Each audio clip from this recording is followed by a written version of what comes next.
Warning, this video is going to contain spoilers for this film.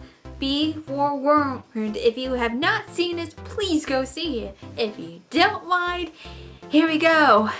Here are two photos of me, of before and after. This was me before Endgame. That was me after.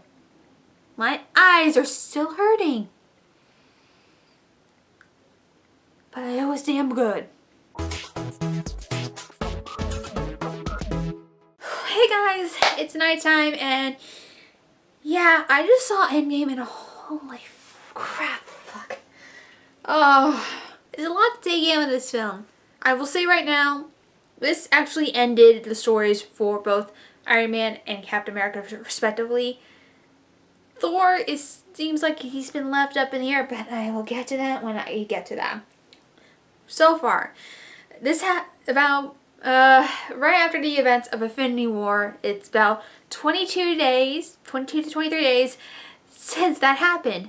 Tony and Nebula are drifting in space in the Guardians' ship. It's run out of supplies and they are basically going to die until Captain Marvel comes in, saves them, and brings them back to Earth after 23 years in space defending other planets.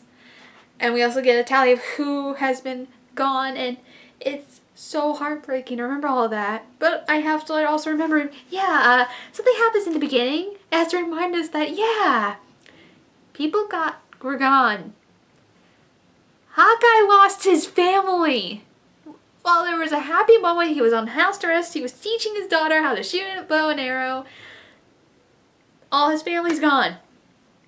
His sons, his daughter, his wife, gone. Jesus Christ, we have to start off very heavy and sad. But after that, they're like, okay, we have the spaceship, we can reformat it and take it to Thanos. Because they found a signature that was similar to what happened on Earth, on a planet, because Thanos wanted just to sit at a place and watch the sunset. And so they go there, and they learn that he had destroyed the Infinity Stones. And that was like, and it almost cost him his life doing that. Because he's like, I'm done. I'm going to destroy these things, and just destroys them. And yes, I am wearing this because I wore this during the movie. It's kind of strange how this is more symbolic. And also because, oh god, this is just an awesome bracelet. But besides the point, Thanos does get killed from Thor cutting his head off because he says, I went for the head. Because then for Thor, he basically is still guilt-ridden that he did not kill Thanos the first time. He only aimed for the heart, not the head. So he did kill Thanos, but after the Infinity Stones were gone. I'm like, oh shit, this is not how I thought it was going to be in the trailer. Because I thought they're going to go into space and defeat Thanos. That's what I always thought it would be. No, like the Russos have done with all the trailers. Yeah, you know that post-credit scene with Captain Marvel coming back? Yeah, that doesn't happen in this movie. It was fake. It was fake because Captain Marvel does come back. And she learns that she lost Fury, who was considered her best friend. We have no clue about Maria or her daughter. They were probably gone too, which is heartbreaking to say the least. But then Thanos is dead. The stones are destroyed. Tony has lost his mind and is done with the superhero game at all. He just wants peace and quiet. And 5 years later, yes, we jump 5 years into the future. This takes place in the year 2018. So 2024, the Earth has not really much recovered. A lot of the population was gone, including animals. That's what happens with Thanos' plan when he takes in wiping off half the universe. He also wiped out food populations and also animals, something for people to actually sustain, not just for Earth but for all the other planets. So it's crazy to think that he did that. And a lot of planets are struggling, recovering, including for those on Earth who are having a hard time just doing it. Like, at the time Steve's doing like a mourning council for those who are trying to get past it, but he still can't move on for himself. Black Widow has managed to become the head of Avengers, trying her best to save the planet. Nebula and Rocket have teamed up to help with space because they're the only Guardians left, and Akane, who is now in charge of Wakanda because all of the Wakanda family like are gone. Shuri is gone too, and that means their mom is gone. There's no one left to run Wakanda, even though Baku was alive, and technically he is the new ruler of Wakanda. But knowing how he is, he probably will have Akane with respect running Wakanda, but also he runs his own. I'm okay with it. And also Captain Marvel gets a haircut. And they make a little joke about it, and I'm like, hey, it's funny because that's her haircut in the comics. And also, it's just, wow, it's a lot to take in with this film. And also, I'm grateful I wore these getting out of the theater because, oh dear God, my eyes were hurting and my face was drenched red, if you saw from the photos. We also learned that apparently during the 5 years, Hawkeye has been killing all the bad people who were left on Earth, because that was something a lot of fans were wondering. Why didn't Thanos just wipe away the bad people and just leave the good people? Yeah, that would help a lot of things, but the thing is, when it wiped half the universe, it still left bad people, so Hawkeye went on a killing spree to kill all the bad people still remaining, and Black Widow's trying hard to find him. And then, oh my God, it's a lot. There's so much in this film. And then all of a sudden, as Cap is talking with Black Widow, Scott Lang shows up on our doorstep with his van, because I didn't watch Ant-Man and the Wasp because everyone said, oh, this is not a good film, this is the bad sequel, this is like one of the worst films from Marvel, so I didn't watch it. But luckily enough, I read what happened at the end, but also the Twitter on Marvel had uploaded all the post-credit scenes of leading up to this. So I watched the post-credit scenes for Ant-Man and the Wasp. Oh dear God almighty, Hope and her family are completely gone, and then Scott is trapped in the quantum space universe. How the hell can he get out of there? Well, it turns out a rat accidentally brings the machine back to life, and he's out. For him, it felt like 5 hours, but he was in there for 5 years. And it also gets heartbreaking for him because he's wondering what happened, why everything's changed, and then in San Francisco, there's a memorial of all the people who vanished. He learns his best friend Diego was gone, and he sees his own name. He's like, I'm still here though, but the one name he was hoping wasn't on there, and a lot of people didn't want to see, was his daughter Cassie. And when he did find her, she has grown up in the 5 years, and I'm just like, oh my God, she is alive. And then tears started flowing down my eyes, and I'm like, oh dear God, he didn't get a chance to see her grow, and it's heartbreaking, and I'm actually trying not to cry right now too. But he turns up on the Avengers doorstep in New York, saying that there is maybe a possible way to use the quantum leap space to time travel, and maybe try and stop Thanos, until they realize, why don't we just use this to maybe get the Infinity Stones at different time periods, bring it back, and fix what was done? It seems impossible. They tried going to Tony, who says it's that's impossible at the time. And we also learned that he has a little daughter, and she's so sweet and precious. I want to protect her. She's so cute.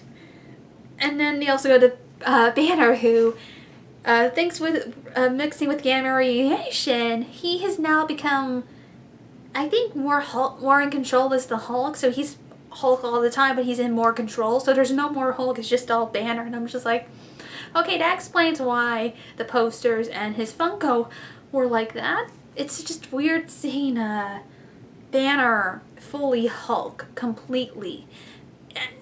And he is Banner. He doesn't change anything. It's just Banner as the Hulk completely. It is so strange for me to see that. for it to happen. He managed to find a way to control it and suppress it, and it worked. And first they try and get him to do the experiments, and they don't work well. And then Tony decides to run a simulation because he's having an idea in his head. And the test becomes successful. The, simulator test. And so he, after a long feud, he realized this is no time to really do this. I don't want to continue this grudge with you. Let's try and fix this. And he wants to try and fix this, but also keep the things that still remain. He wants to make sure he still has his marriage with Pepper and still have his daughter with him, because he's now a dad. He wants to try and bring everyone back, but also still have his daughter. And also, mainly because for him, Tony, he is still guilty that he could not save Peter. And which is, I just rewatched Infinity War last night for me, so it was hard, and it was my second time watching it because I had not seen it in a while, and it still got me. I'm so trying hard not to cry right now, but I'm doing it. I'm gonna keep it together. So they managed to get as much as everyone back together. Black Widow finds Clint and has him come back, saying we can't have a way to do this, and we have hope to try and get your family back. So they do that, and then they get Banner and Rocket get Thor. Apparently there were some survivors of Asgard that managed to make it in Norway, and they call it their village New Asgard, and Valkyrie is there. Which, okay, for people wondering, where was she in Infinity War? How are there still survivors? I actually watched Thor Ragnarok before Infinity War last night for me. And I realized when I was watching it, when I got to the part with all the survivors, I'm like, hey, they still have the Grandmaster ship on there. And rewatching Infinity War, hey, the Grandmaster ship is gone. Wait a second. I have a feeling that Valkyrie with Korg and some of the survivors, probably some women, children, and some of the elderly and others managed to get onto that ship and still head to Earth and managed to make it there, which makes the most logical sense of how this happened. And it was just nice seeing Valkyrie again, but it's weird that she's a fisherwoman now. She tells Banner and Rocket that Thor only comes to the village once a month just to replenish for beer because, okay, this is the one part people really don't feel like it's for Thor's character. And I can actually kind of see that for myself watching it, and especially because I had talked with my fiance Rosen and also our friend Ethan, also on Toriyaku. Forgive me if I'm pronouncing it right. You can find them in the description below for their Twitters. But basically what happens is Thor, riddled with guilt not killing Thanos the first time, is reduced to a alcoholic former shell of himself, and also a big huge beer gut. What? Okay, for me personally, it does not feel like Thor's character. Yes, Thor can be guilt-ridden. This can be done well. And yes, alcohol is something that has been done. He loves alcohol. I don't see him being fat. I think they kind of added that just to give something off, but I feel like making Thor fat, it was kind of pointless for me personally. And I feel like it wasn't needed. They could still keep him like being an alcoholic, like keep that in there, but having the beer gut, no, that does not look right. It didn't feel right at all, and for me, I think they could have just took that out and just kept Thor that still is doing his best. He's just still in grief because he lost his whole family, he lost his home, even though he killed Thanos, took his head off, he still regrets not killing him the first time. So, they still could have kept that, but no, the beer cut should have just been removed for me personally. It just didn't feel like something for Thanos. I meant not Thanos, Thor. It just didn't feel right for Thor. Sorry, it's hard to remember that we have two characters with TH in their names. So, all the Avengers assembled. They managed to actually talk with each one, knowing where the Thinny Stones were in certain time periods. And so, as teams, they actually decide to go to these plot points in time to get the Infinity Stones. And here is where I go, oh my god, this is making me think of all the films, all the continuity that's going to happen, but also they know that as soon as they take the stones, they have to put them back. So that way time can still move on and history continues and repeats itself. Mostly, okay, we'll get to that part when we get there. Okay, we're first going to start, I think with the easiest one, is Thor and Rocket go to Thor Dark World where Jane is possessed by, well, I actually have the goblin on me, so I'm just going to point to the ones they go to. They go to the Ether, which is the red Infinity Stone, because Jane had it at the time. And then during that time period, during that day, Thor sees his mom, because that's the same day his mom died. He goes off to see his mom, and she knows that he's from the future and talks with him and actually helps him. And also, he steals his past self's I'm going to call him Mew Mew because it's hard to really pronounce the hammer. He takes the hammer from the past self, and I'm like, and he goes, I am worthy. I'm like, yes, but you have the Stormbreaker. Why do you have that? There's a reason why he gets the hammer, mainly so that way he just has it, but also the hammer kind of plays a MacGuffin type checkup gun thing. I did one of those two terms. But Rocket also gets an abstract of the either Infinity Stone from Jane, so that way they both go back. And also Rocket keeps getting called a rabbit during the time because apparently Asgardians had never seen a raccoon. They just like, it's a rabbit. Like, I like the callback, but no, my god. Okay, next we're gonna go to. Okay, this one's gonna be more complicated. We're gonna go to the time where New York was attacked and the Avengers came together the first time.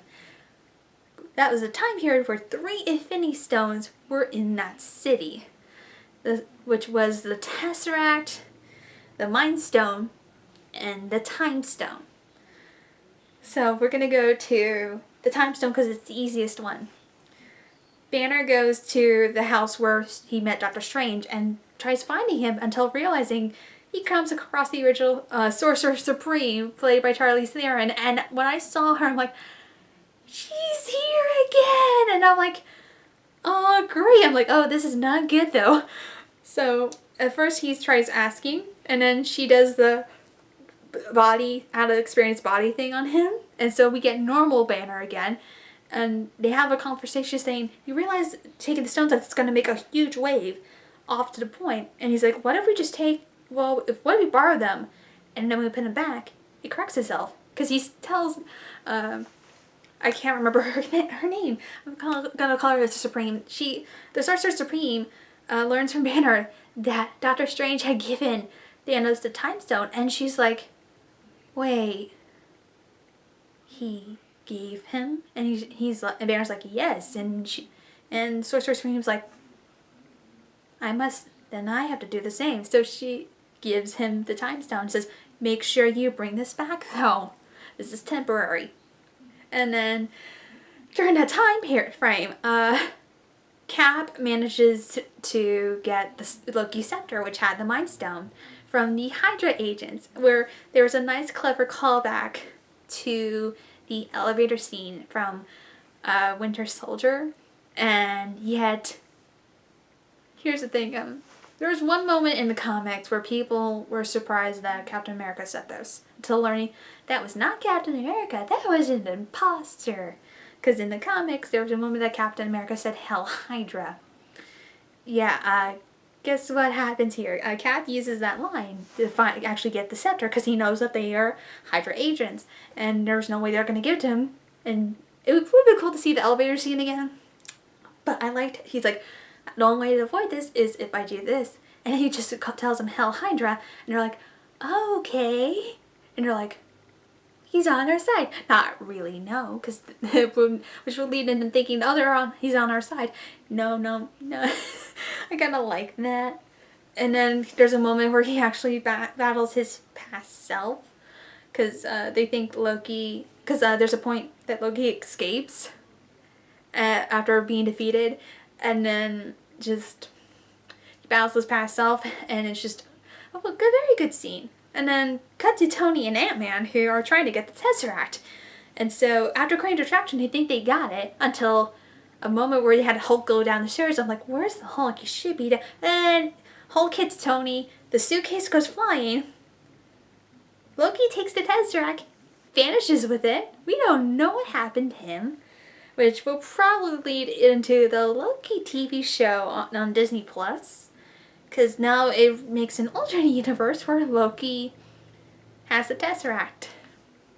Yay! And so they think, okay, we don't have the Tesseract. This is not good. Until Tony has a realization. Oh, no, there is one place where there is a Tesseract. So.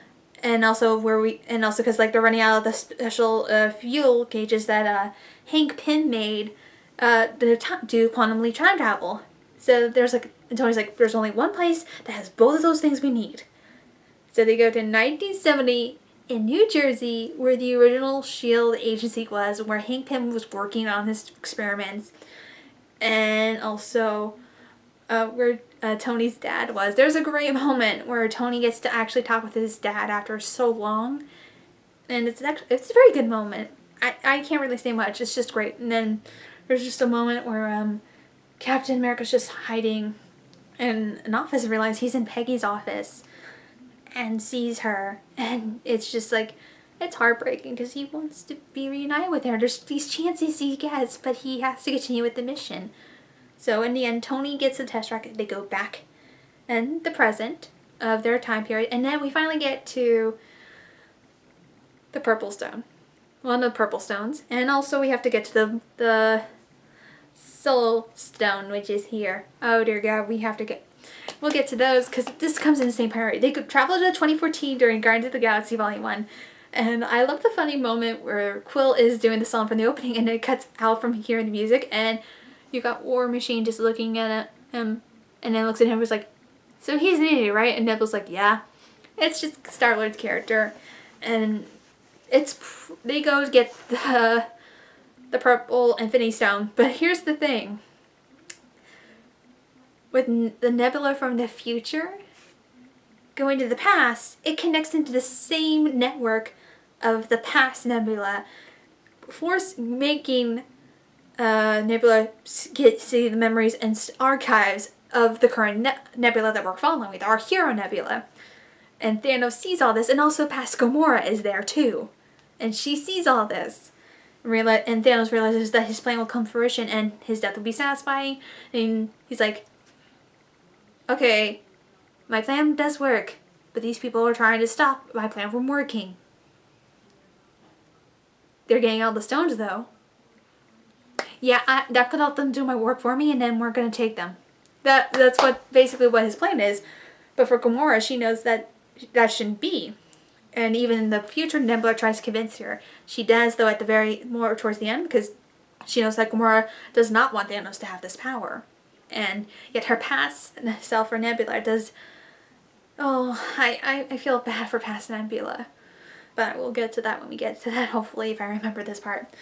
But once War Machine gets the Purple Infinity Stone, Nebula tries to teleport back in time until realizing that Thanos has tapped into her memories because of the network, and tries warning Hawkeye and Black Widow, who have gone to get the Soul Stone, and yet she unfortunately gets taken by Thanos' ship and is switched out from the past with the future. The past takes the future self's place by taking off one piece that was on her, and it's like, oh dear God, this is not going to be good, but it gets worse from there. Cut to Hawkeye and Black Widow. They go to the planet where the Soul Stone is kept. Then they meet Red Skull, and he's like, a soul for a stone, who will do it? And they are really trying to figure out who, because like Hawkeye's willing to give himself up just to let his family live, but Black Widow does not want him to do that. In the film, Black Widow says that the Avengers are her family, and has said this to Captain America, which makes it heartbreaking.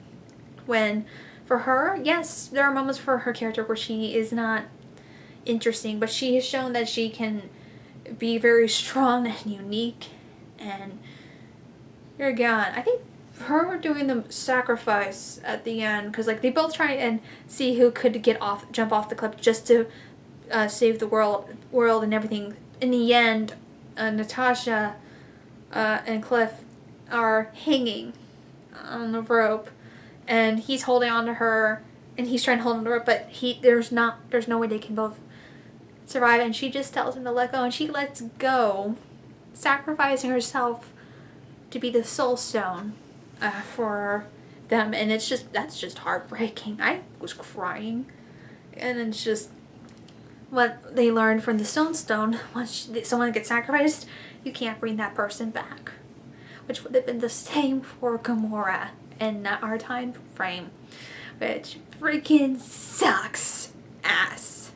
And they all get back to their normal original present.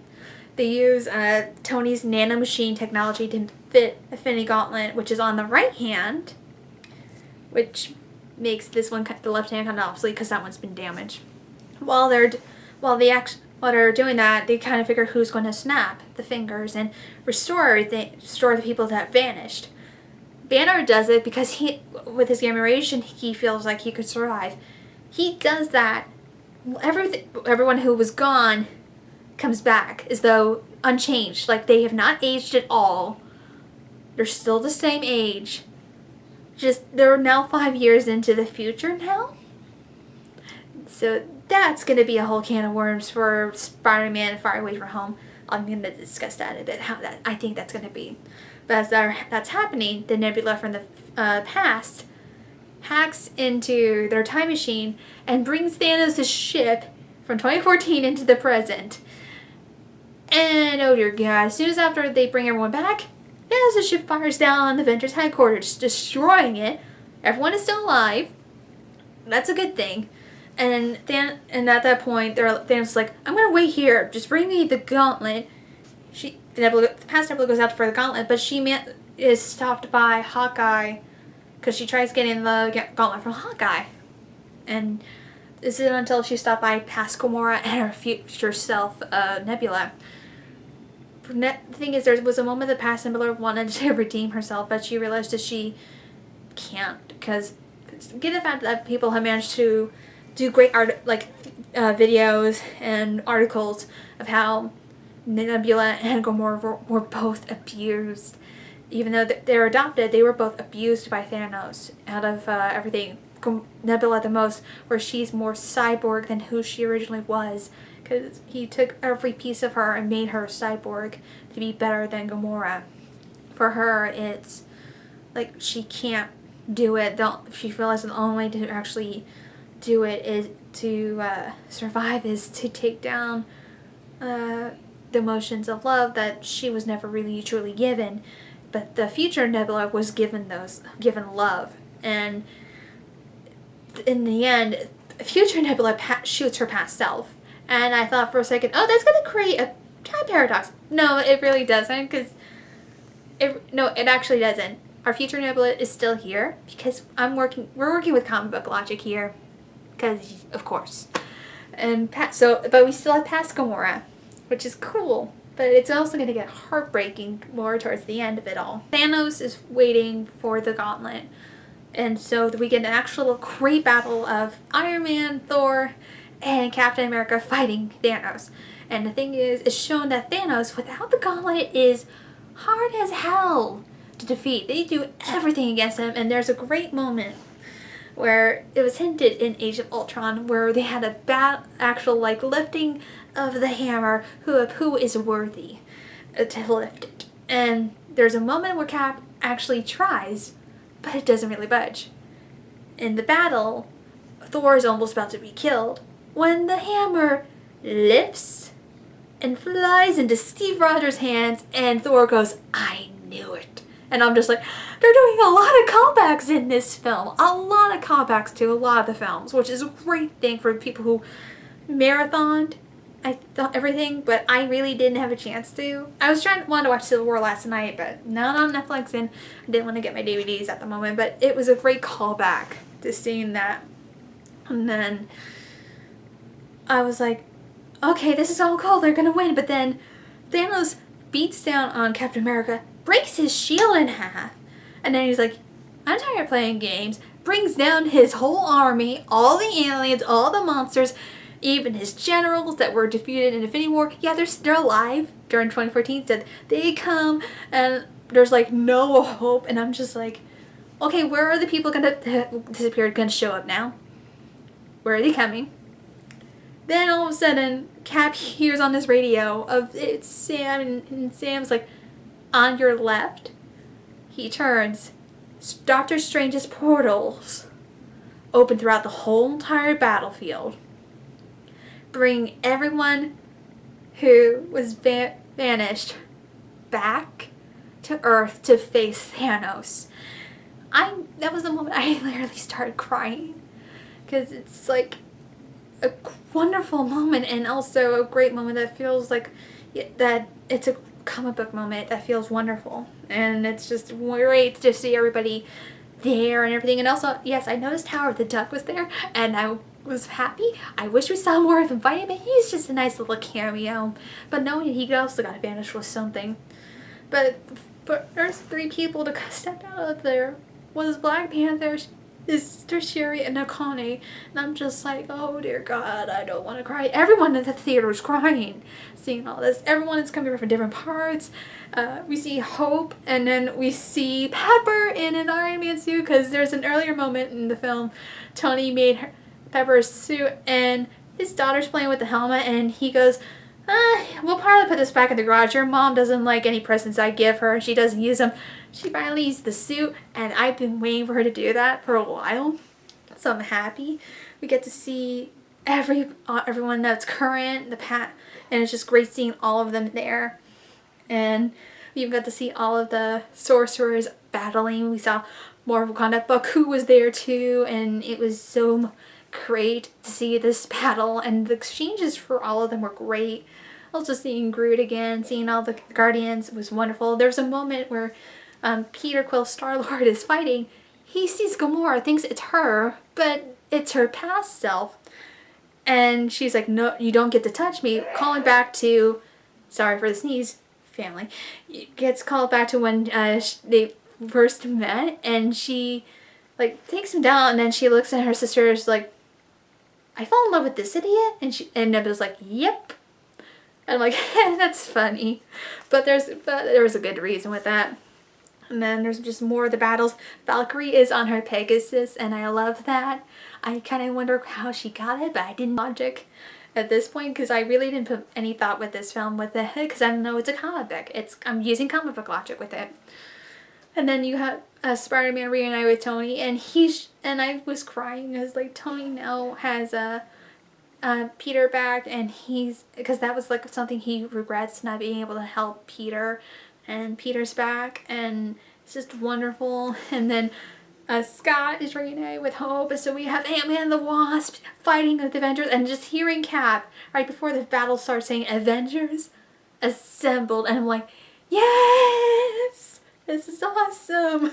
This was the most amazing battle climax. It felt like we needed this. It was wonderful. Oh my God, it was a lot in this film with a battle climax. And then there's a part where Scarlet comes in and she's fighting Thanos, and he's like, I don't know you. And she's like, oh, you'll know me, because she's still pissed that he killed her love. And the thing is, Vision got killed twice, and Vision didn't come back. He wasn't brought back, which is scary. But it's also terrifying to see her with her power used that much.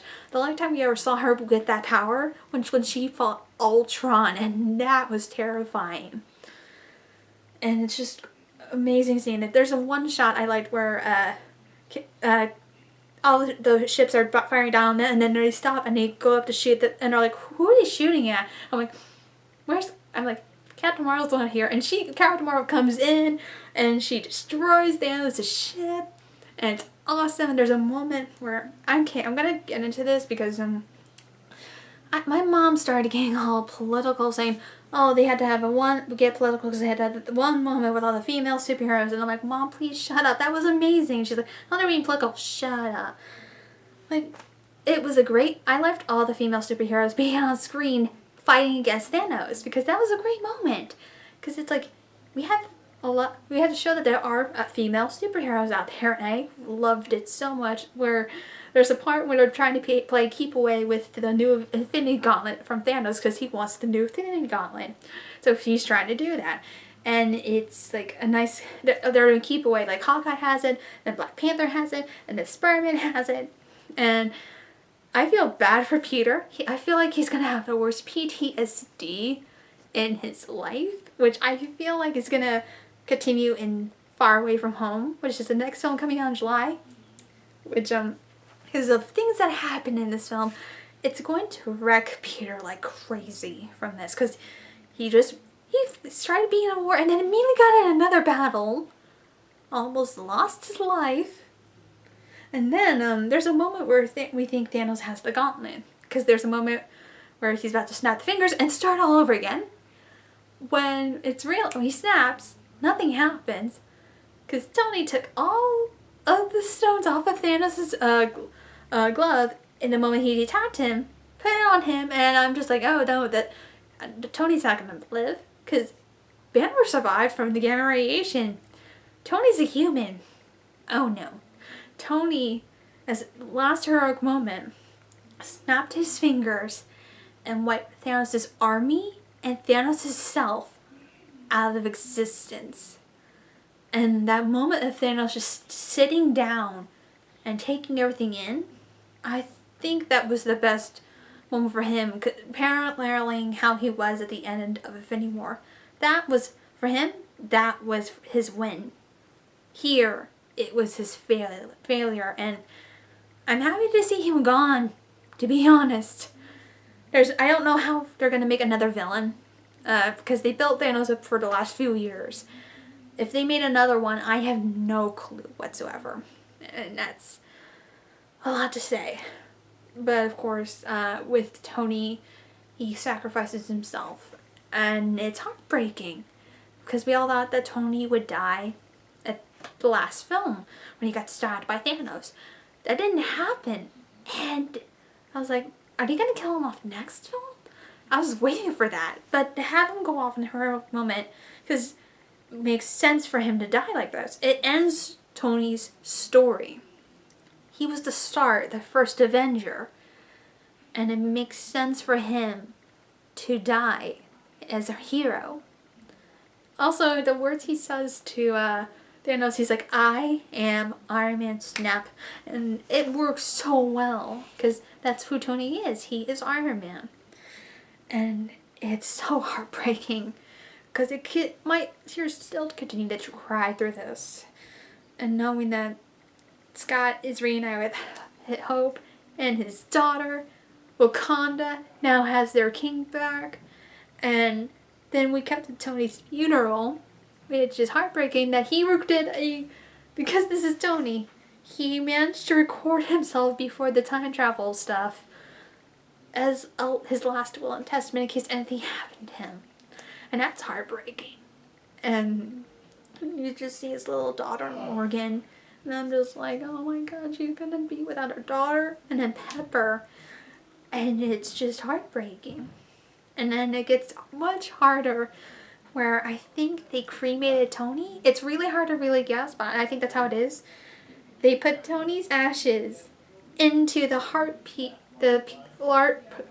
that was inside him in the first 2 or 3 films, and this shows that Tony Stark has a heart, and they put on a flower, and I'm crying. And they set it off into the river, which I feel like it's the Hudson River. Oh my, and everyone present is there. Even the boy from Iron Man 3 is there as a teenager. Carol's there, and Nick Fury's there. The one who helped recruit him into the Avengers is there. But the one I didn't know was Gamora, because we'll get to that. And then there's a moment that Hawkeye has with Wanda about hoping that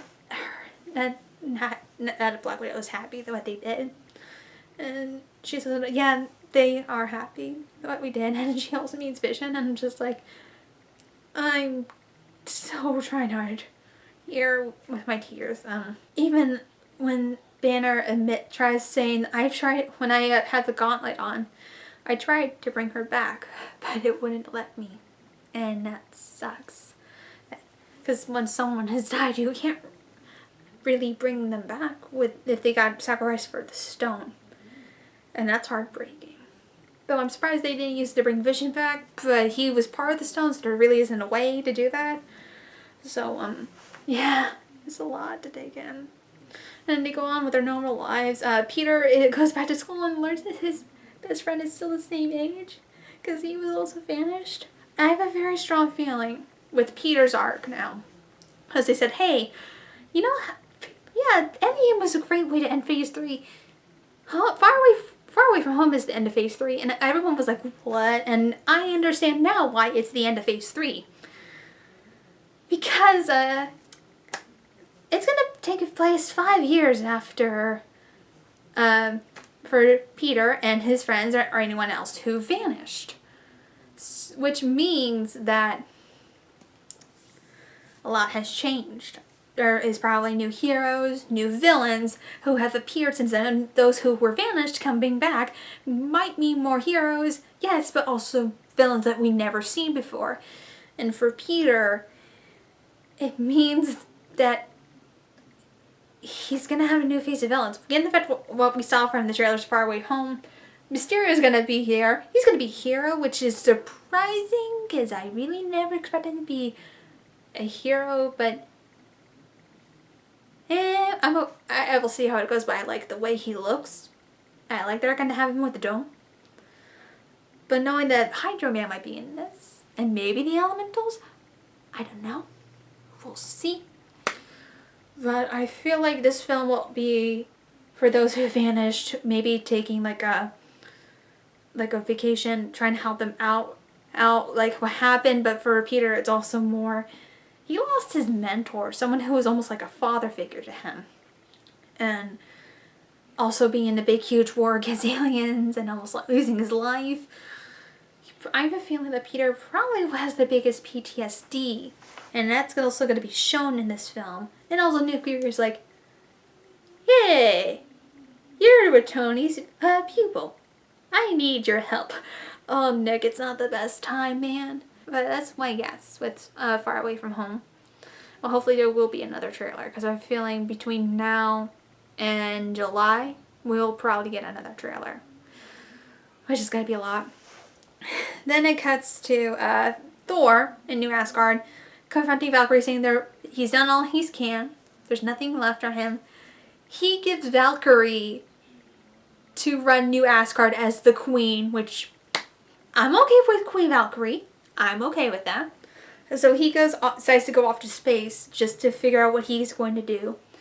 There's a moment where it calls back to the Infinity War where he thinks he's going to be the captain, but Star-Lord is, and there's a moment where they're like, why don't you just battle to death? And Mantis is like, yeah, have them have a knife fight. And I'm like, Mantis, no. I thought that was funny with Mantis, just, they can have a knife fight. I'm like, she has blood in her veins. I'm okay. But I'm like, why don't they just make Nebula the captain? Or Rocket? Because Nebula and Rocket are like 5 years older than the rest of them. That's saying something. But I feel like Thor's not going to really be in importance in Volume 3. But what is shown right before he gets on board is that apparently the past Gamora left. Once Thanos is defeated, she just left. Because they're, like, given the fact that this was past Gamora from 2014, right before the Guardians changed her, Peter changed her and the rest changed her, she really had no point. Since she didn't experience that, there was no point for her to even stay. So she left. This is the past Gamora didn't even know about the love relationship she had with Peter. So she left. But for Peter and them, they're going to be searching for Gamora, which is going to probably be the very plot of the next film. And I also kind of am excited because what do you do when, yes, you lost the love of your life, but she comes back, but she's not exactly as you know her. She is a past version brought into the future. Will she still have the same feelings for you? That's a big thing I'm excited for with Volume 3. and given the fact that James Gunn is back, I cannot wait to see what happens, because this is going to be a big thing.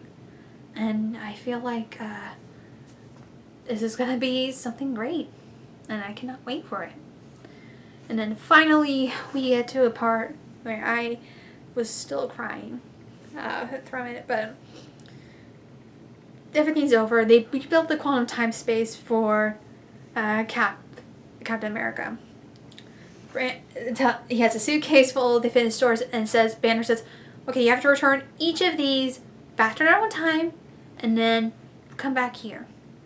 And he also takes Thor's hammer, because Thor took that away in Dark World. His past self still needs that hammer, so he takes it with him because he's still worthy. But he goes back, and Falcon and Bucky are there with Banner to watch him, and they think it's only 5 seconds. And Banner calls him back. He's not calling back, and they're wondering why, until they turn. They see someone sitting on a bench not far away. It turns out, oh my god, it turns out that Steve, after being done for delivering the Infinity Stones, went back in time after he was frozen to be with Peggy. And oh my god, oh sorry, and this got me a lot, and I never saw the first Captain America film. I know the thing that happens from it, and I've only seen Winter Soldier, so I'm sorry, I'm just heartbreaking here, but basically, he went back in time to be with Peggy, and grow old, and marry her, grow old, possibly have kids, instead of going back in time. And so he's its old man, Steve, with Sam, Falcon, and tells him that after all he's done, he deserved a happy ending. And Sam goes, but without you, there's no Captain America. And then Steve reaches into a bag and pulls out the shield and gives it to Sam. And tells Sam that he's the new Captain America. And I was just crying. Because this is accurate to the comics, where this thing happens where Captain America is too old, and goes back time and is too old, and so retires and has the Falcon become the new Captain America. And I actually like that very much, that he considers one of his best friends to take the mantle on and do it.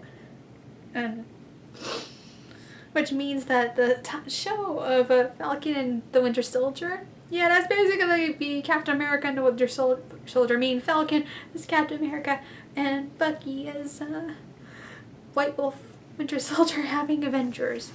And it's just heartbreaking. And I was crying. But the last shot we see is during the 1940s, after World War II is done.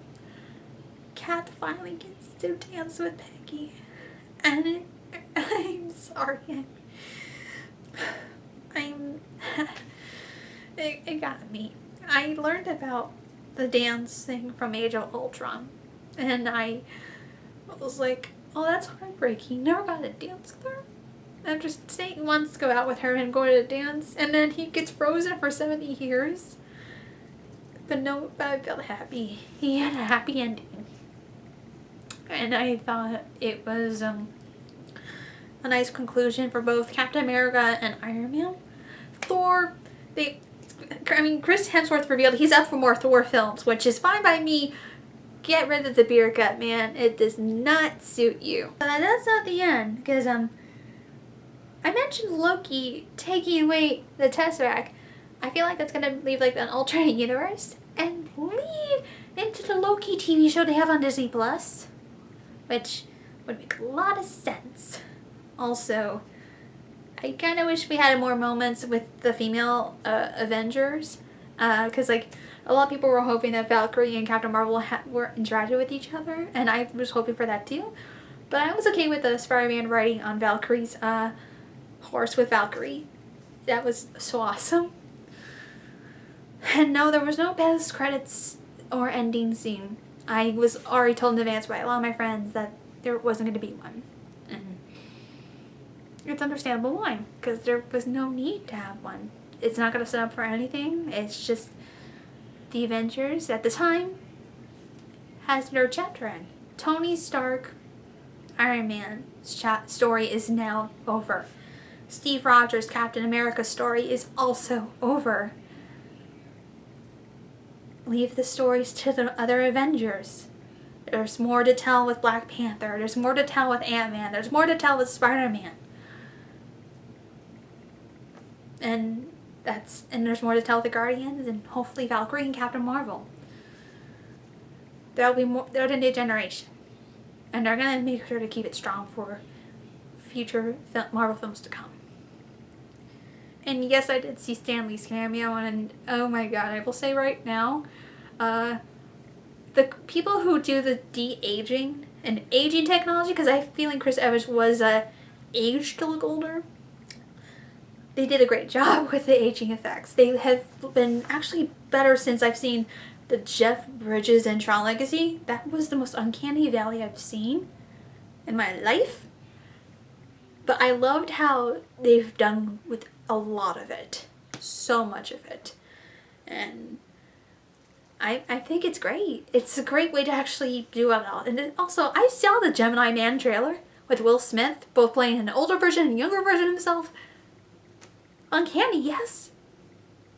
But the technology's gone so well. We don't really need old age practical effects makeup or young age practical effects makeup. So we don't need that part of practical effects makeup, but we still need practical effects makeup because that's so super good. But besides that, that was the how it is with me Endgame. Endgame was good. I cried a lot, as you saw from the photos. This thing is almost an hour long, but by the time I'm recording this, it might be short. I really don't know. Overall, I enjoyed Endgame. It was good, and I think I might watch it again. I don't know if it'll be this week, but I'll probably see it. But there's a lot of films coming out in May. It's a lot. Sorry, it's a lot to take in. I'm a mess. I am a huge mess. But thank you all so much for watching. If you want to help support the show, become a patron today at patreon.com/nightmareproductions, where you can get some also cool stuff. And if you're seeing this video ahead of time, cool for you guys, for my awesome Patreon producers such as Dr. Zion, Holly RiddlePanda Smith, Wes Morgan, and Katie Q. You guys are amazing, and thank you so much for supporting the show. You can also follow me on Twitter and my Instagram. I'm trying to get back into posting on Instagram more. And you can also buy some merch on my TeePublic shop. That's also in the description below, because I have a lot of cool shirt designs on there, including for my upcoming webcomic, The Monster Homebrew, which you can read the first few pages of on my Patreon as we speak. I'm working on the website as best as I can, because it's just me, and I'm gonna do my best. And sorry, it's weird. You're talking about a film that you have seen, and I remember when I first started watching the films, I started off with Thor was my first one. I never watched any of the Iron Man films. I didn't see Captain America. I randomly saw Thor once, and it got me loving Marvel films again. And I skipped around here and there. But after Avengers, I got back into loving Marvel and comic books again, which is strange to say the very least. But it's weird to be on this journey and have a fun time with it. But yes, the Avengers has come to a close. Will there be Avengers with the female superheroes? Maybe, not sure. Will there be West Avengers? Not sure with that. There'll be more though. We'll have more superhero films, and yeah, they're all going to be different, because that's how It is. Different directors, different stories that are going to try their best to connect. But either way, Endgame was a great one to end for two great heroes. I hope you guys actually enjoyed this video once more, and I'll see y'all in the next one.